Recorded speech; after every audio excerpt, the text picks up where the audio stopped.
الحمد لله رب العالمين والعاقبة للمتقين والصلاة والسلام على شمس الهداية واليقين وعلى آله وأصحابه أجمعين.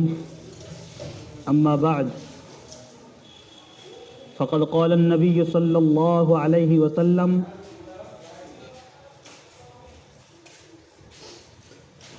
وما نقصت صدقة من مال وما كاد الله عبدا بعبد إلا عزه ومن تواضع لله رفعه الله أو كما قال عليه الصلاة والسلام.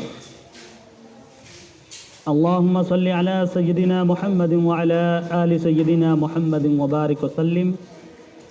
اللهم صل على سيدنا محمد وعلى آل سيدنا محمد وبارك وسلم. اللهم صل على سيدنا محمد وعلى آل سيدنا محمد وبارك وسلم. محترم بزرگوں اور بھائیوں، ابھی آپ کے سامنے حضور اکرم صلی اللہ علیہ وسلم کی ایک مختصر حدیث کی تلاوت کی گئی. اللہ کے رسول صلی اللہ علیہ وسلم کی حدیث مختصر ہے مگر جامع ہے، کیونکہ اللہ اور رسول کا جو فرمان ہوتا ہے وہ مختصر ہی ہوتا ہے. الفاظ کے اعتبار سے صرف مختصر ہوتا ہے، معنی اور مطلب کے اعتبار سے بہت ہی طویل، بہت ہی لمبا اور بہت ہی جامع ہوا کرتا ہے. اللہ کے رسول صلی اللہ علیہ وسلم نے اس مبارک حدیث میں 3 باتیں فرمائی ہیں. بڑی جامع 3 باتیں ہیں. انہی 3 باتوں کا تذکرہ کرنا ہے آج کی اس گفتگو میں. پہلی بات جو اللہ کے رسول صلی اللہ علیہ وسلم نے فرمائی ہے: وما نقصت صدقۃ من مال. فرمایا کہ صدقہ دینے سے مال کم نہیں ہوتا. یہ پہلی بات ہے اللہ کے رسول صلی اللہ علیہ وسلم کی.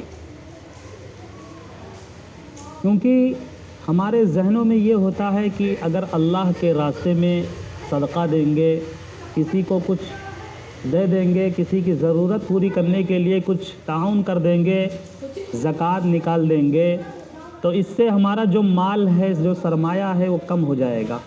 ہمارے ذہن، دل و دماغ میں یہ فیڈ ہوتا ہے. اسی کو اللہ کے رسول نے کلیئر کر دیا، صاف فرما دیا کہ یہ جو خیال ہے غلط ہے، یہ جو سوچ ہے وہ غلط ہے، صحیح نہیں ہے. جو کوئی اپنے مال میں سے صدقہ نکالے گا، زکوٰۃ نکالے گا، ضرورت مندوں کی ضرورت کو پوری کرے گا، غریبوں کی مدد کرے گا، تعاون کرے گا، کسی مریض کے مرض کے لیے وہ پیسہ تعاون کے طور پر دے گا، اللہ کے راستے میں اللہ کے نام پر مانگنے والوں کو دے گا، تو ایسے لوگوں کا مال محفوظ بھی رہے گا، کم بھی نہیں ہوگا. اور یہ کام کرنے کی وجہ سے جو آنے والی بلائیں ہیں، مصیبتیں ہیں، پریشانیاں ہیں، گھر میں ہو، باہر میں ہو، اپنی ذات میں ہو یا دوسروں میں ہو، متعلقات میں ہو، وہ بلائیں اور مصیبتیں ٹل جائے کریں گی، ان کو ختم کر دیا جائے گا. صدقہ نکال دینے کا یہ بہت بڑا فائدہ یہ ہے کہ جو مصیبت آنے والی ہوتی ہے وہ مصیبت دور کر دی جاتی ہے صدقہ نکال دینے سے. مال کم نہیں ہوتا ہے، عام طور سے دیکھا گیا ہے، یہ خود جو ہے ہم تجربہ کر سکتے ہیں، مشاہدہ کر سکتے ہیں کہ جو لوگ مستقل صدقہ نکالتے رہتے ہیں، زکوٰۃ بالکل ٹوٹل کر کے اپنے آمدنی، اپنے پورے پیسے میں حساب لگا کر کے جو اللہ نے فرض کیا ہے زکوٰۃ کو، زکوٰۃ کی ادائیگی کرتے ہیں، ہم دیکھ رہے ہیں کہ ان کا مال نہیں کم ہوا ہے، وہ غریب نہیں ہوئے ہیں، غربت کے دہانے پر نہیں پہنچ رہے ہیں. یہ تو ہم دیکھ رہے ہیں کہ جو لوگ لالچ ہوتے ہیں، لالچ دکھاتے ہیں اور پیسہ نہیں نکالتے ہیں، نہیں خرچ کرتے ہیں، ان کو تو غریب ہوتے ہوئے دیکھا گیا ہے. لیکن جو خرچیلو ہیں، جو سخی ہیں، جو سخاوت کرتے ہیں اور پیسے نکالتے رہتے ہیں، ان کو غریب ہوتے ہوئے نہیں دیکھا گیا ہے. اس لیے کہ صاف اللہ کا فرمان ہے اللہ کے رسول کا فرمان ہے وما نقصت صدقۃ من مال، کہ صدقہ نکال دینے سے پیسہ کم نہیں ہوتا ہے۔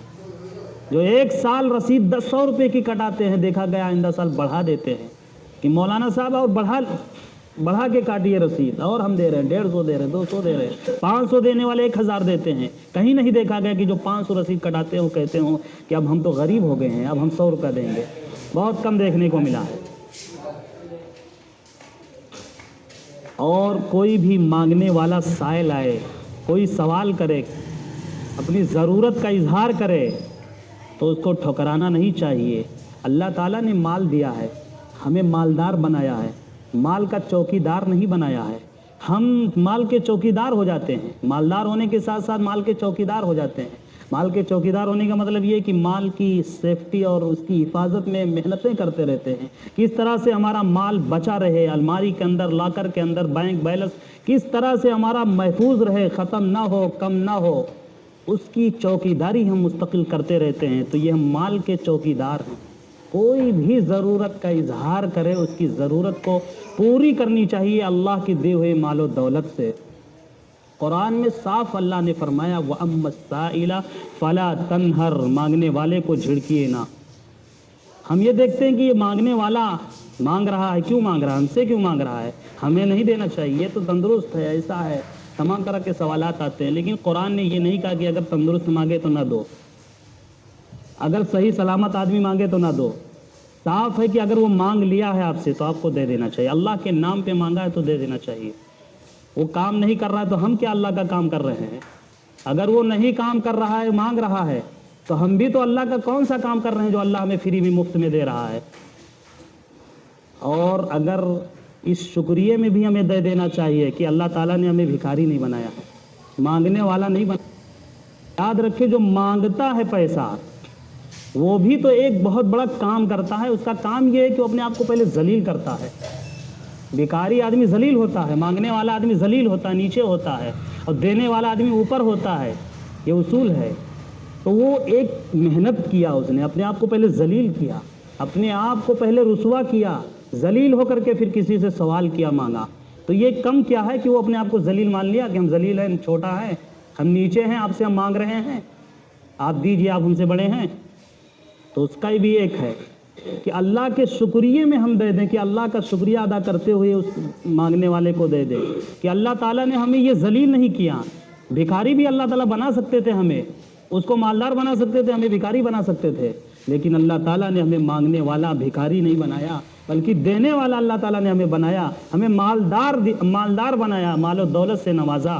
اسی اللہ کے شکرانے میں ہمیں دے دینا چاہیے کسی مانگنے والے کو۔ کتنا ایک مشہور واقعہ ہے 3 شخص کی، حضرت ابو ہریرہ رضی اللہ تعالی عنہ کی روایت ہے۔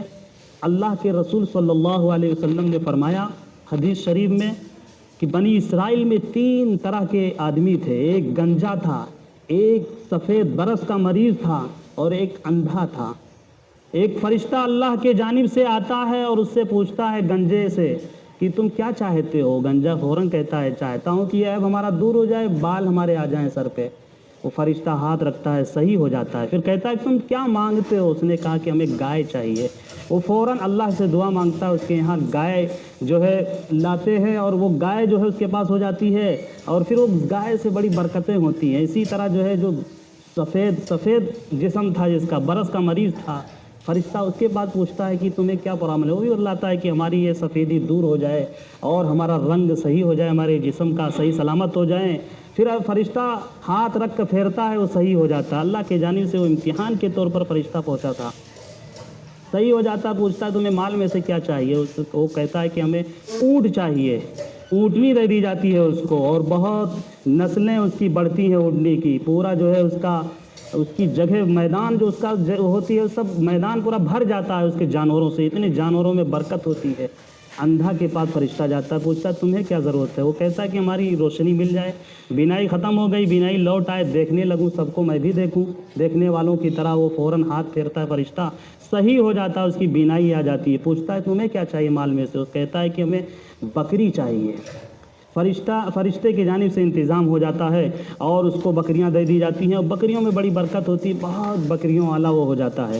بہت سالوں کے بعد وہ فرشتہ پھر روپ بدل کر کے وہ اللہ کی طرف سے ان لوگوں کے پاس پہنچتا ہے امتحان کے لیے، آزمائش کے لیے، اور گنجے کے پاس پہنچتا ہے اور بتلاتا ہے کہ مجھے یاد ہے کہ تم پہلے گنجا تھے اور تم ایک عیب زدہ تھے اور تمہارے پاس کچھ نہیں تھا، بھکاری تھے، اللہ تعالیٰ نے تمہیں صحیح بھی کیا اور مال و دولت سے بھی نوازا۔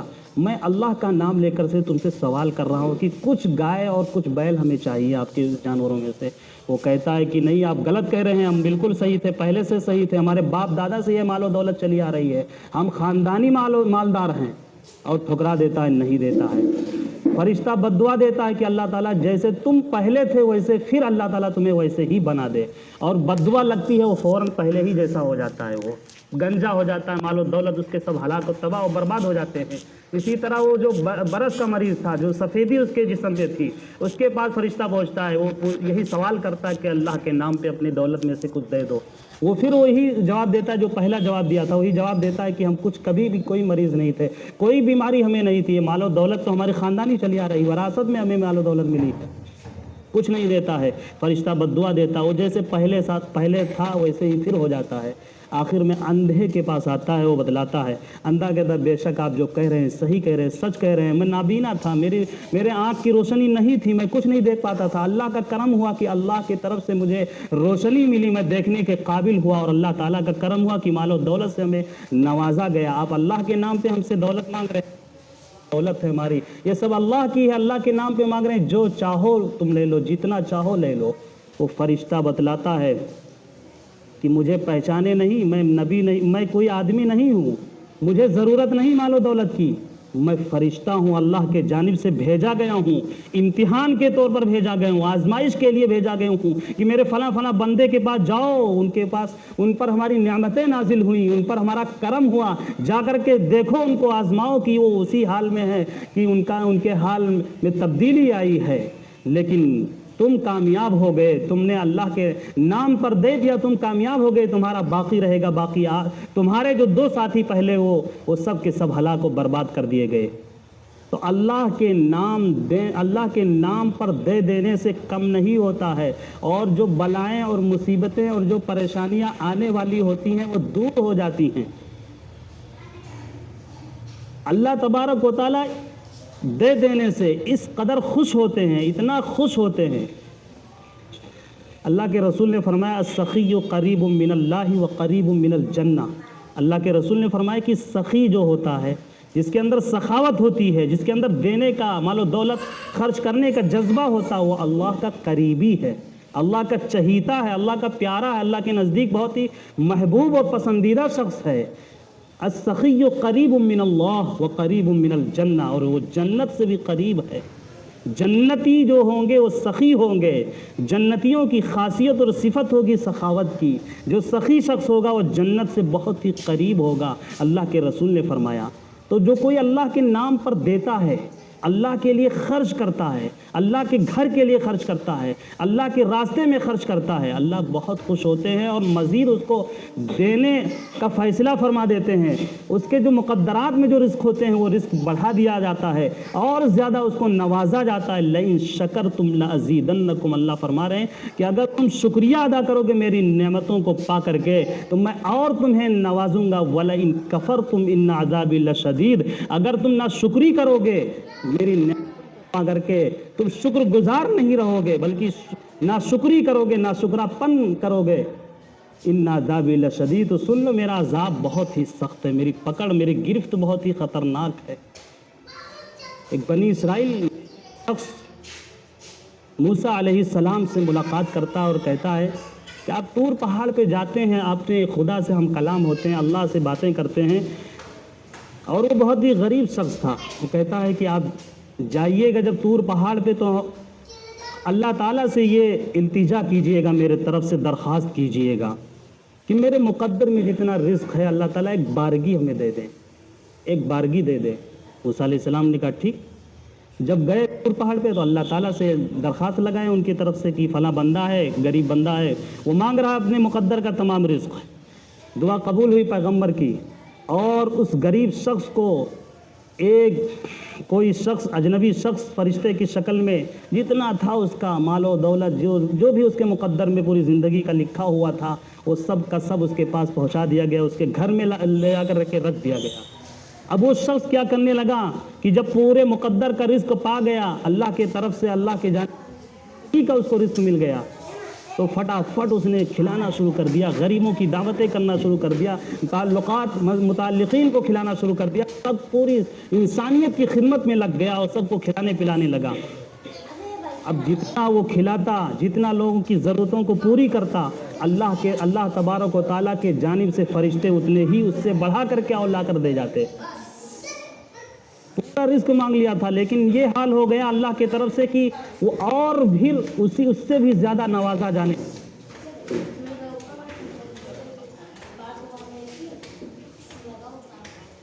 حال دیکھا جائے وہ تو اب تو بالکل ٹیچر ہو گیا اس کے، اس لیے کہ پوری زندگی کا رزق ایک بارگی مانگ لیا تھا، اب تو اس کے پاس کچھ نہیں ہوگا، اب تو بالکل بھوکے فاقہ کر رہا ہوگا۔ جا کر کے اس کا حال معلوم کیا جائے۔ موسیٰ علیہ السلام اس کے مکان کے پاس پہنچے تو دیکھیں کہ اس کے گھر پہ، اس کے مکان پہ پورا لنگر لگا ہوا ہے، کر کے اپنی ضرورت پا رہے ہیں، سب کی ضرورتیں وہاں سے پوری ہو رہی ہیں۔ تو ملاقات کے کہنے لگے یہ کیا ہے، تمہارا رزق تو بہت ہی مختصر تھا، کچھ بورے تھے چاول اور کچھ جو ہے تمہارے پاس جو ہے غلہ تھا، یہ کب سے چل رہا ہے، یہ لنگر اتنا بڑا کھلا پلایا جا رہا ہے، لوگوں کو دیا جا رہا ہے۔ تو اس نے کہا کہ اللہ تبارک و تعالیٰ ہم سے خوش ہوئے اور اللہ تبارک و تعالیٰ کا یہ کرم ہوا، اللہ تعالیٰ نے ہمیں نوازا اور روزانہ ہمیں اتنا ہی رزق ملتا ہے، اور میں بندوں کو اللہ کے بندوں کو کھلاتا پلاتا رہتا ہوں، ان کی ضرورتوں کو پوری کرتا رہتا ہوں۔ موسیٰ علیہ السلام جب طور پہاڑ پہ گئے تو اللہ تبارک و تعالیٰ سے عرض کی کہ آپ کا فلاں بہت ہی مختصر رزق تھا، اتنا کشادہ رزق بنا دیا گیا، اس کو دے دیا گیا۔ اللہ تبارک و تعالیٰ نے فرمایا کہ موسیٰ پیغمبر، اس کا رزق یقیناً اتنا ہی تھا، لیکن اس نے میرے ساتھ پورا رزق پا کر کے نفع کی تجارت کی، اس نے نفع کا سودا کیا میرے ساتھ، اور میں اتنا خوش ہوا اس کے اس عمل سے، اس کے سخاوت سے، اس کی ضرورت کے پوری کرنے سے، میں اتنا خوش ہوا کہ میں اس کے لیے روزانہ اتنا رزق بڑھا دیا اور میں اسے نواز رہا ہوں، دے رہا ہوں۔ اسی کو اللہ کے رسول صلی اللہ علیہ وسلم نے فرمایا وما نقصت صدقۃ من مال، کہ صدقہ کر دینے سے مال کم نہیں ہوتا۔ اللہ کے رسول صلی اللہ علیہ وسلم نے جو دوسری بات فرمائی وما کاد اللہ عبدا بعبد الا عزہ، اللہ کے رسول نے فرمایا کہ اگر کوئی کسی کو معاف کر دے، کسی سے غلطی ہو گئی، کسی سے چوک ہو گئی، بھول ہو گئی، خطا ہو گئی، کچھ اس سے گناہ ہو گیا یا کچھ اس سے غلط ہو گیا، تو وہ شخص چاہے تو انتقام لے، بدلہ لے، اس کو سزا دے، نہ کر کے یہ سب اس کو معاف کر دیا، تو اللہ فرما رہے ہیں الا عزہ، اللہ کے رسول فرما رہے ہیں کہ وہ اپنی عزت کو بلند کر لیا، اس کی عزت بڑھ گئی، اس کا مرتبہ بلند ہو گیا۔ آج ہمارے معاشرے میں اسی چیز کی کمی ہے، آج فوراً مشتعل ہو جاتے ہیں، معاف کرنا اپنے لیے بزدلی سمجھتے ہیں، کمزوری سمجھتے ہیں۔ یاد رکھیں اللہ کے رسول کی سیرت کے پنے کو پلٹ کر کے دیکھ لیں، اللہ کے رسول کی زندگی میں ہر موڑ پہ معافی کو ملے گا، ہر قدم پہ آپ کو معافی ملے گا، کہ اللہ کے رسول چاہتے تو انتقام لے لیتے، اللہ کے رسول چاہتے تو بدلہ لے لیتے، جانی دشمن بھی سر جھکا کے کھڑے ہوئے تھے، لیکن اللہ کے رسول پر طاقت ہونے کے باوجود، پاور ہونے کے باوجود، انسانیت ہونے کے باوجود، سب کچھ ہونے کے باوجود بھی ظالموں کو معاف کر دیے اور ان سے کوئی بدلہ نہیں لیے۔ بہت سے واقعات، وقت نہیں کہ اس کو بتلایا جائے، لیکن یہ معاف کر دینا ایک شریعت کا ایک حصہ ہے، اللہ کے رسول کی زندگی اور سیرت کا ایک باب ہے۔ اس پر عمل کرنا ہمارے لیے یہ فائدہ ہوگا کہ اللہ تبارک و تعالی ہماری عزتوں کو سر بلند کر دیں گے اور ہمارے مقام و مرتبہ کو عروج پر پہنچا دیں گے۔ تیسری بات اللہ کے رسول صلی اللہ علیہ وسلم نے یہ فرمائی ومن تواضع للہ رفعہ اللہ، یہ آخری بات ہے، تیسری بات ہے ومن تواضع للہ رفعہ اللہ، اور جو کوئی اللہ کے لیے تواضع اختیار کرے گا اللہ تبارک و تعالیٰ اس کو بلند فرما دیں گے۔ جو کوئی اللہ کے لیے جھکے گا کسی کے سامنے، آج یہ بھی اس چیز کی بھی کمی ہے، آج ہمارے اندر سے وہ جھکاؤ، وہ تواضع، وہ انکساری، وہ عاجزی ختم ہو گئی ہے۔ آج تو ہم اپنے میں اتنے خوش ہیں، آج تو ہم نے اپنے آپ کو اتنا بڑا سمجھتے ہیں، آج تو ہم اپنے آپ کو اتنا قابل اور لائق اور فائق سمجھتے ہیں، سامنے والے کو کچھ نہیں سمجھتے ہو. بس یہ ہمارے ذہن دل و دماغ بن گیا ہے کہ ہم ہی سب کچھ ہیں. ہم سے زیادہ کون جاننے والا ہے؟ ہم سے زیادہ کون زیادہ طاقت والا ہے؟ ہم سے زیادہ کون پاور والا ہے؟ یہ ہم اور میں اور ہم اور میں، یہ اتنا جو عام ہمارے اندر آ گیا ہے، یہ اتنی بڑی بیماری ہمارے اندر آ گئی ہے کہ ہم کسی کے سامنے جھکنے کے لیے تیار نہیں ہیں، حتیٰ کہ اللہ کے سامنے بھی جھکنے کے لیے تیار نہیں ہے. یہ ہمارا ماحول بنا کہ اللہ کے سامنے آ کر کے جھکیں، اللہ کے لیے نمازیں پڑھیں، رکوع کریں، سجدے کریں. آج یہ بھی ہمارے سے رخصت ہو گیا ہے. اس کا اگر ہم جھکنے والے ہو جائیں گے اللہ کے سامنے تو کسی کے سامنے میں جھکنا نہیں. آج جو ہم سب کے سامنے جھک رہے ہیں اور ذلیل ہو رہے ہیں، کیا ہے کہ اللہ کے سامنے ہم تواضع اختیار نہیں کر رہے ہیں، اللہ کے سامنے جھکنے والے نہیں بنے. جب اللہ کے سامنے جھکنے والے بن جائیں گے تو یہ ذلت و رسوائی کا خاتمہ ہو جائے گا. اسی کو اللہ کے رسول نے فرمایا ومن تواضع للہ رفعہ اللہ، جو کوئی اللہ کے لیے تواضع اختیار کرے گا اللہ تبارک و تعالیٰ اس کے مقام کو بلند کر دیں گے. اللہ تبارک و تعالیٰ